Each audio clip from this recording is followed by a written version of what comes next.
Friendship request Taliban ने भेजा, आपने एक्सेप्ट किया, बातचीत की, लेकिन अब वो कश्मीर पर नजर गड़ाए बैठे हैं।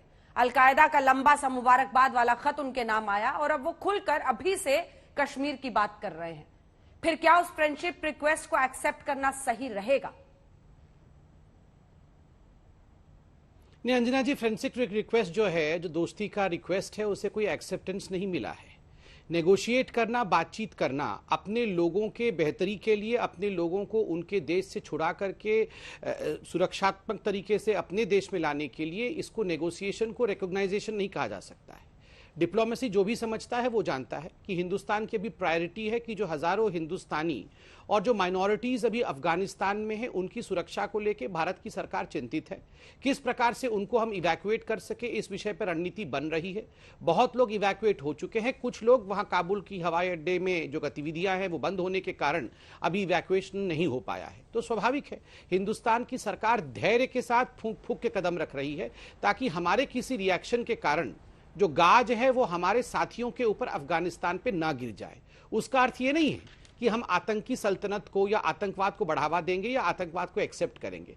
एक ही पॉलिसी है मोदी सरकार की, जीरो टॉलरेंस फॉर टेररिज्म। आतंकवाद कहीं से भी क्यों ना आए, अंततोगत्वा वो आता पाकिस्तान से ही है। यही कारण रहा कि मोदी सरकार ने यूएनएससी में पाकिस्तान के भूमिका को, पाकिस्तान की भूमि में जिस प्रकार एलईटी और जेईएम ये तालिबान का समर्थन कर रहे हैं, इनकी गतिविधि, उस पर भी हमारे विदेश मंत्री ने कहा है।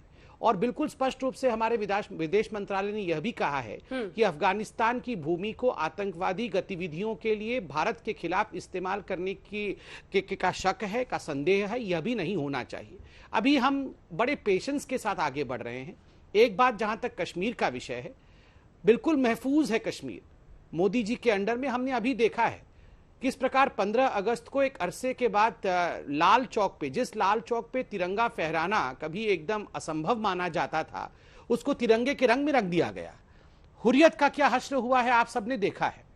उसी हुर्रियत का, जिस हुर्रियत को हिंदुस्तान के राजनीति में और सामरिक विषयों में एक महत्वपूर्ण भूमिका मानी जाती थी, उसको बहुत इंपॉर्टेंस दिया जाता था, मगर अभी आपने देखा हुर्रियत का क्या हश्र हुआ है।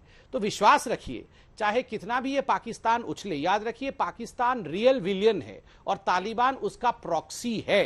हम जवाब पाकिस्तान को अपने तरीके से देते आए हैं। सर्जिकल स्ट्राइक, एयर स्ट्राइक करके पाकिस्तान को मजा चखाया है। आगे भी हिंदुस्तान और हिंदुस्तान की आर्मी पाकिस्तान को डील करना जानती है और करेगी। ठीक है सुप्रिया जी, वो कह रहे हैं कि बातचीत अगर दोहा में हुई है तो उस बातचीत को यह ना समझ लिया जाए कि वहां पर आतंकी सल्तनत को हमने स्वीकृति दे दी है। क्या आप इस जवाब से संतुष्ट हैं? नहीं, बिल्कुल नहीं। और मैं बताऊंगी मैं क्यों संतुष्ट नहीं हूं। क्यों मैं भारतीय हूं और मैं चाहती हूं हमारे भारतवासियों की जो वहां फंसे हुए वहां पर रक्षा और यहां पे हमारी राष्ट्रीय सुरक्षा पर कोई संदेह ना हो। मैं दो बातें बिंदुवार तरीके से करना चाहती हूं।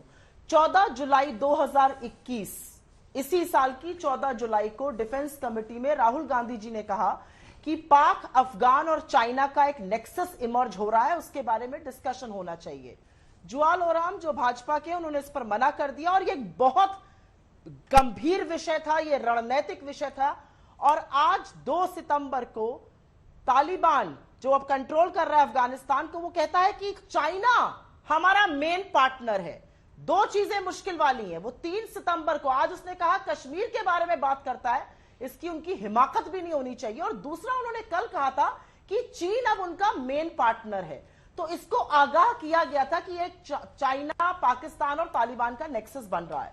मैं दूसरी बात, और ये मुद्दे की बात है, उठाना चाहती हूं यहां पर कि 16 अगस्त को भारत की अध्यक्षता में यूएन सिक्योरिटी काउंसिल ने एक रेजोल्यूशन पास किया था और उस रेजोल्यूशन में तालिबान को टेरर ऑर्गेनाइजेशन माना गया था।